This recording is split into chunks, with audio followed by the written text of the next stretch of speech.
Hello friends, तो कैसे हो आप सब। आई होप आप सब अच्छे होंगे। प्रीवियस वीडियो में हमने रिलेटिव सेल रेफरेंस को बहुत ही डिटेल में कवर किया था। अगर आपने मेरी वो वीडियो नहीं देखी है तो प्लीज़ उसे जाकर ज़रूर देखिएगा। इस वीडियो में हम एब्सोल्यूट सेल रेफरेंस को बहुत ही डिटेल में कवर करेंगे। मैं आपको फिर से याद दिला दूँ कि अगर आपका इन तीनों ही सेल रेफरेंस में ज़रा सा भी डाउट रह जाता है तो आप एक्सेल में आगे के किसी भी फॉर्मूले को इफेक्टिवली यूज़ नहीं कर पाओगे।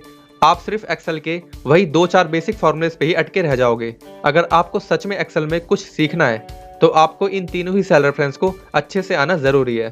तो ज्यादा टाइम वेस्ट ना करते हुए चलिए आज का वीडियो शुरू करते हैं।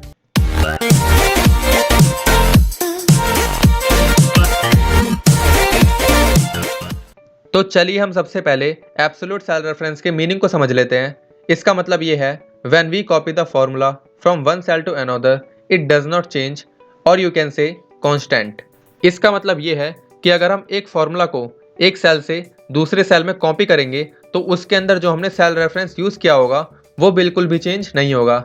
जैसा कि हमने प्रीवियस वीडियो में रिलेटिव सेल रेफरेंस के बारे में सीखा था, उसका मतलब ये था कि अगर हम एक फॉर्मूला को एक सेल से दूसरे सेल में कॉपी करते हैं तो उसके अंदर जो हम सेल रेफरेंस यूज करते हैं वो चेंज हो जाते हैं। और वो किस डायरेक्शन में चेंज होते हैं? जिस डायरेक्शन में हम फॉर्मूला को कॉपी करते हैं। लेकिन एब्सोल्यूट सेल रेफरेंस के केस में ऐसा नहीं होता। इसमें हम एक फॉर्मूला को फिक्स कर देते हैं और फिक्स करने की एक शॉर्टकट की होती है जो है F4। तो यहाँ पर हम F4 शॉर्टकट की से उस सेल को फिक्स कर देते हैं। इस तरह से अगर हम उस फॉर्मूला को कहीं पर भी कॉपी करते हैं तो जिस सेल को हमने फिक्स किया होता है वो सेल मूव नहीं होती, वो सेल एक जगह पर फिक्स हो जाती है। और जिस सेल रेफरेंस को हमने फिक्स नहीं किया होता सिर्फ वही मूव होता है। तो इसको चलिए हम एक एग्जांपल की हेल्प से समझते हैं। तो यहाँ पर इस कॉन्सेप्ट को समझाने के लिए मैंने आपके लिए 2 एग्जांपल्स लिए हुए हैं। यहाँ पर फर्स्ट एग्जांपल में मैं ये चाहता हूँ कि ये जो हमारे स्टूडेंट्स हैं जिनके नाम है ढोलू बोलू मोटू पतलू, मैं इन सभी को 10 मार्क्स ग्रेस के देना चाहता हूँ।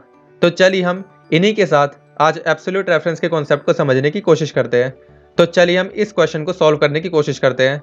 यहाँ पर मैं फॉर्मूला लगाता हूँ इक्वल्स टू और मैं इस सेल के रेफरेंस को सिलेक्ट करता हूँ और यहाँ पर मैं अब की बार प्लस का साइन लगाता हूँ। अब यहाँ पर मुझे इन सभी स्टूडेंट्स को यही वाले ग्रेस के 10 मार्क्स देने हैं। तो उसके लिए मुझे इस सेल का सेल एड्रेस यहाँ पर लिखना होगा। इसके लिए मैं सिंपली इस सेल को सिलेक्ट करता हूँ। तो अब आप यहाँ पर देख सकते हैं कि इस सेल का सेल एड्रेस ऑटोमेटिकली यहाँ पर लिखा आ चुका है। इसके बारे में हम प्रीवियस वीडियो में भी सीख चुके हैं। अब यहाँ पर मैं सिंपली एंटर करता हूँ तो देखिए आउटपुट हमारे सामने है। 32 में अगर हम 10 प्लस करेंगे तो वो 42 ही होता है। तो ये आउटपुट बिल्कुल सही है। अब इस फॉर्मूले को कॉपी करने के लिए मैं इसको नीचे तक ड्रैग कर देता हूँ इस तरह से। अब आप मुझे बताइए कि यहाँ पर क्या सही आउटपुट आएगा।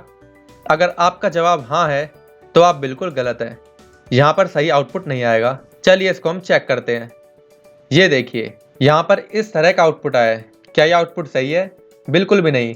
यहाँ पर तो ये सारे नंबर्स एज इट इज आ चुके हैं, इनमें 10 मार्क्स ग्रेस के प्लस ही नहीं हुए। अब ऐसा क्यों हुआ इसको हम समझते हैं। यहाँ पर अगर मैंने इस फॉर्मूले को ऊपर से नीचे कॉपी किया तो हम देखते हैं क्या हुआ।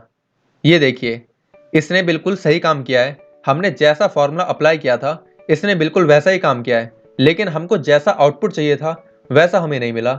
हमें यहाँ पर गलत आउटपुट मिला है।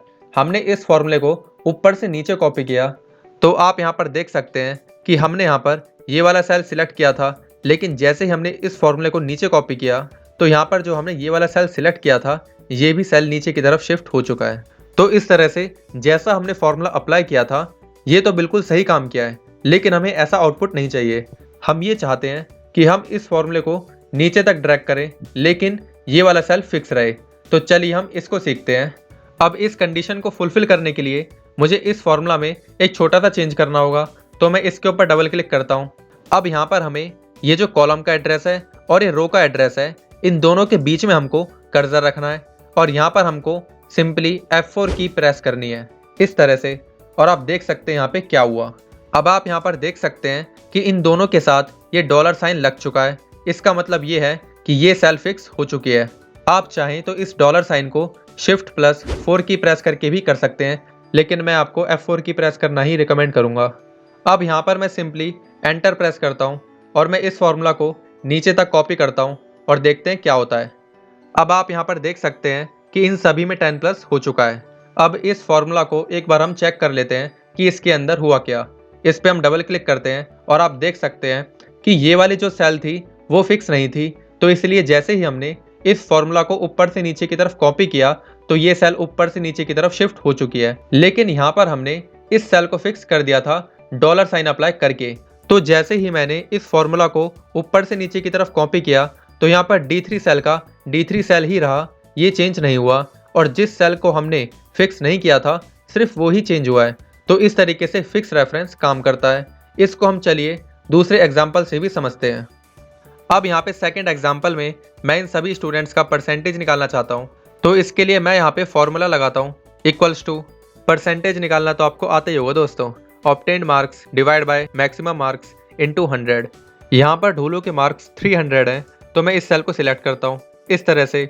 अब हमें इसे मैक्सिमम मार्क्स से डिवाइड करना होगा। अब एक्सेल में हमें डिवाइड करने के लिए स्लैश सिंबल का यूज़ करना होता है, तो मैं इसको प्रेस करता हूँ। अब यहाँ पर हमें वो सेल सिलेक्ट करनी है जिसमें मैक्सिमम मार्क्स लिखे हुए हैं। अब यहाँ पे हमें ये वाली सेल सिलेक्ट करनी है क्योंकि इसमें ही मैक्सिमम मार्क्स लिखे हुए हैं, तो मैं इस सेल को सिलेक्ट करता हूँ इस तरह से। और यहाँ पर अब हमें इस वाले सेल को फिक्स करना होगा क्योंकि जब हम इस फॉर्मूला को नीचे तक कॉपी करेंगे तो ये सेल तो इन सभी के लिए कॉमन है, तो मैं इसको यहाँ पर F4 की से फिक्स कर देता हूँ इस तरह से। अब हमें यहाँ पर परसेंटेज निकालने के लिए इसको 100 से मल्टीप्लाई करना होगा। मल्टीप्लाई करने के लिए एक्सेल में हम स्टार सिंबल का यूज़ करते हैं, जिसके लिए हमें Shift+8 की को प्रेस करना होगा। तो यहाँ पर मैं Shift+8 की को प्रेस करता हूँ, तो इस तरह से यहाँ पर स्टार सिंबल लग चुका है। अब मैं यहाँ पर सिंपली 100 टाइप करता हूँ इस तरह से और मैं यहाँ पर एंटर करता हूँ, तो आप देख सकते हैं कि यहाँ पर 60% आ चुका है।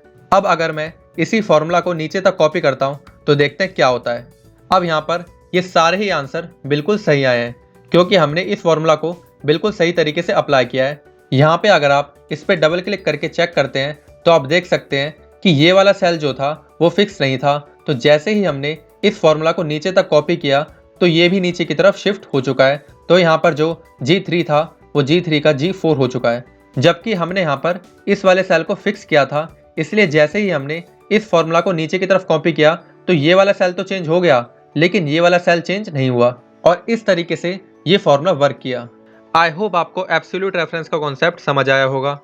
अगर आपको ये वीडियो पसंद आई है तो प्लीज़ इस वीडियो को लाइक कीजिए, चैनल को सब्सक्राइब कीजिए और जितना हो सके इस वीडियो को शेयर कीजिए। मैं ऐसी ही इंटरेस्टिंग वीडियो आप सभी के लिए लाता रहूँगा। तो मिलता हूँ आपसे नेक्स्ट वीडियो में जिसमें हम मिक्स्ड रेफरेंस के बारे में बात करेंगे। तब तक के लिए टेक केयर, बाय बाय।